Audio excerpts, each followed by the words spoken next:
So if we're gonna have 5 reasons to own a firearm, the responsible thing to do is to have 5 reasons not to own a firearm. Number 1, you'll eventually want to carry it outside of the home. So everybody gets a firearm and it's like, oh, I want to keep it in my house. And then you start thinking, well, I'm protected with deadly force in my house. Why shouldn't I be in my vehicle? Why shouldn't I be outside of my home? They want that protection all the time. And so eventually you're going to want to carry it, just plain and simple. Number 2, you're going to spend countless dollars on your new love for precision sports. And so that goes for ammo, hopefully training, that goes for different holsters, that goes for basically getting everybody in your family a gun, whether they want one or not.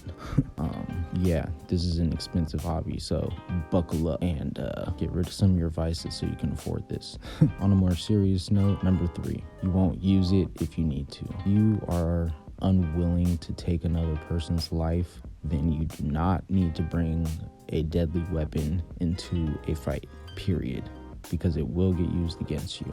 A wise man told me, never bring anything to a fight that you don't want to get hit with, and that includes a firearm. Number 4, you won't train with it. So if you purchase a firearm and it just sits in your dresser for decades, then you're not going to really be doing yourself a service when you need it most if somebody invades your home and you need to actually use it. So handgun shooting is a skill that kind of needs to be kept up over time. So if you learn how to shoot 20 years ago, then you probably can't shoot anything now if you haven't shot since. So you have to be willing to learn new skills, and you have to also be willing to brush up on old ones and stuff. And so if you're not going to train, you're probably more of a liability than an asset. Number 5, you won't invest in training. Now, you won't train with it as in going to the range. When I say invest in training, that means like getting an actual instructor, somebody that actually shows you how to shoot and looks at how you shoot and critiques you into a better way to shoot. So